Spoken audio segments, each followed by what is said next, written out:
What's up, guys? Just a quick heads up that the music was blocked in this video due to copyright, so I have muted the audio. However, I have provided a link to the song in the description, so you can open a new tab and listen to the song alongside with my reaction. Or you can just join me on Patreon for unedited footage. But for now, enjoy the video, guys.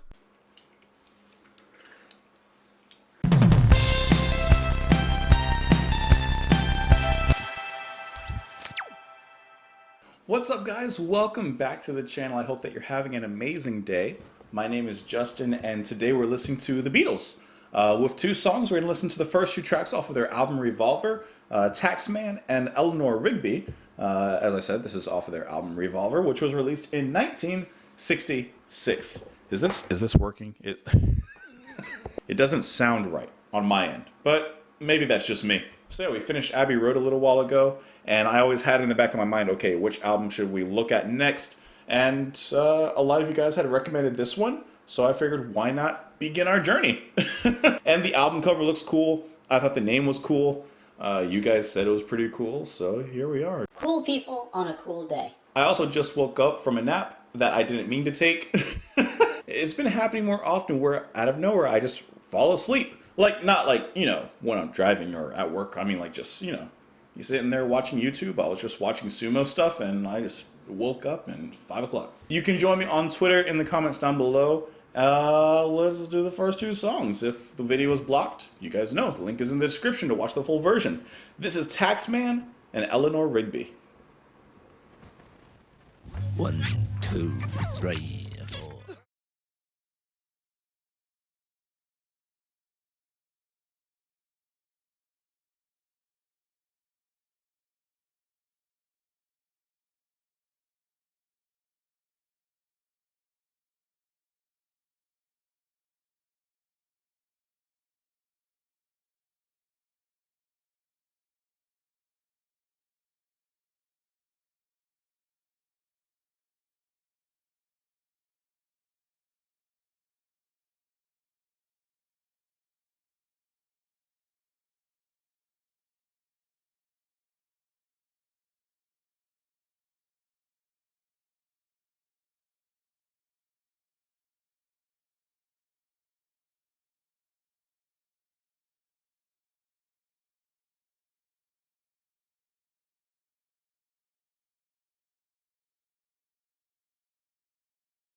I like stopped paying attention to the lyrics at the end, so I wasn't following along. I was just listening to it. I almost let it go to the next song. Whoops. I'm sure that you guys wouldn't have minded. I'm going to kind of talk about these two songs kind of back and forth, so just bear with me. Follow me along. I've laid down the breadcrumbs. You guys just need to pick them up and eat them along the way with me.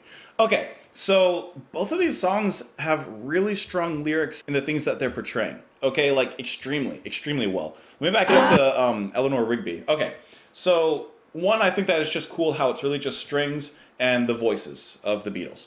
I think that is really cool how they bring them together. The strings sound really in stark contrast to their voices, but at the same time, they sound unified in what they're singing about or playing about. Their singing sounds as harmonious as ever, but it's a little bit cold, a little bit dry. And the strings, I feel, are kind of the same way. They're just very cut straight to the point. And when you got the cello and the violins and they're just like, it sounds very serious. It sounds very drama. And this is a song that, in my opinion, is filled with sadness, especially in the lyrics, which I do want to talk about really quick. You know, look at all the lonely people. Look at all the lonely people is the intro. And then the chorus of the song, all the lonely people, where do they come from? All the lonely people, where do they belong? So the whole song is about lonely people. I mean, I guess that's obvious from the chorus. But I like how he gives special attention to these people. I don't know if these are actual people that maybe one of them knew, or if these are fictional characters. But looking at the first verse, Eleanor Rigby picks up the rice in the church where a wedding has been. So before we even go any further, I feel like those two lines are extremely important. She's not there, obviously, as part of the wedding.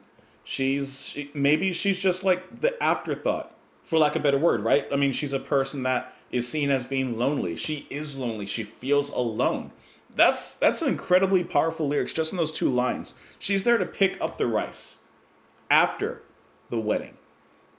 Now, maybe normally and maybe in some circumstances that's not like a bad thing, right? Like someone has to pick up the rice. You can't be leaving the rice around after. But it's sung with a tone of sadness, of loneliness. Lives in a dream, waits at the window, wearing the face that she keeps in a jar by the door. Who is it for? So that line, I'm not quite sure about. Now, the lives in a dream, waits at a window. I think that also denotes sadness. You know, what is she waiting for? Is she waiting for someone who will make her not feel alone? Is she waiting for death? And she won't be lonely at that point because at least she'll have, you know, the personification of death to keep her, you know, I guess company. And then the second verse, we get another character, Father Mackenzie, writing the words of a sermon that no one will hear. No one comes near. Look at him working, darning his socks in the night when there's nobody there. What does he care? So he's writing sermons. He's writing out these notes for a sermon that no one's even coming to. So he's also a lonely character, but he still does this with purpose. He still puts his efforts and his hearts into it. He still puts his socks on when no one is there, like no one cares, but he's still doing this routine. And then we come back to Eleanor, and she died in the church and was buried along with her name. Like there's no one after her. Perhaps she didn't have any kids. I'm assuming that's what it means. You know, she didn't have any kids, so she was totally alone, especially because it says that nobody came to the funeral. Father Mackenzie wiping the dirt from his hands as he walks from the grave. No one was saved. So in the first two verses, we got verse 1, Eleanor, verse 2, Father Mackenzie, solely focused on them, and then the last verse brings them together, ending their loneliness, but not quite in the way that we would expect. You know, it's not a happy ending. Father Mackenzie, yes, he got the company of Eleanor, but only after she died. And same thing vice versa. Eleanor only got company after she died, with Father Mackenzie burying her. I just think that is so sad. I think that is really tragic. But it shines a light on loneliness. And perhaps we should pay more attention to the people that we may forget. The sweet old lady, like our neighbor, or whoever it may be. Like, you know what I mean? Like, those are the people that perhaps need the most. And the song is sung with an air of desperation alongside with those strings. I don't know, it feels like there's a rushing, there's a hurry, there's a need for company. There's a need for people to have relationships with each other. And even now in modern day, like we're all connected via social media, the internet and all that kind of stuff. But are we really connected? Like, sure, we're connected, but is the relationship there? No. No. All right, let me bring it back to Taxman really quick. Taxman has a really, really strong bass line that I love. McCartney gets a really fiery solo in there as well. Like, the band are on fire here on Taxman. And once again, the lyrics are just really, really good. I'm going to talk about the music a little bit more, but I want to dive into the lyrics really quick, actually. Verse 1, let me tell you how it will be. There's 1 for you, 19 for me, because I'm the Taxman, I'm the Taxman. So, once again, we already know exactly what the story is about. There may be some deeper meaning, but at least on the surface, it's just about taxes, and he's taking the majority. Should 5% appear too small? Be thankful I don't take it all, because I'm the Taxman. I love the bridge in the song. If you drive a car, I'll tax the street. If you try to sit, I'll tax your seat. If you get too cold, I'll tax the heat. If you take a walk, I'll tax your feet. Listen, Taxman's always there. He's like Batman, but not like good. Batman's there to save you. Taxman is there to tax you. And then in the last verse, this is my favorite line. I love this. Now my advice to those who die, declare the pennies in your eyes. That is like, that's drop the mic moment from the Beatles. Because, I mean, I don't think it's really done now, but in the past you would put 2 pennies, 2 coins on your eyes so that the riverman would carry you across the river Styx. That was his payment, right? But don't forget to even tax those. Like, really? Like that? Even after you're dead? Oh yeah, Taxman and chase you to the grave. The bass line and the guitar is really infectious. Bum, bum, ba bum, bum, bum, bum, bum, ba bum, bum, bum. And then you get the bum, bum. It even kind of reminds me a little bit of the old Batman theme. Taxman. And listening to it, I feel like this is a song that's probably deceptively simple. Because it sounds pretty straightforward, and in some respects, of course it is, like structurally. But I feel like melody, songwriting is really what the Beatles have. Like, that is their, as far as I can tell, I mean, I've only listened to 1 full album from them, but even getting from that, this, and the few other songs I've heard here and there, I feel like it's their songwriting that is the magic. That is their secret potion that they put in the formula. Gotta love that guitar tone. The way that their harmonies also sing along with that guitar riff. Da, da.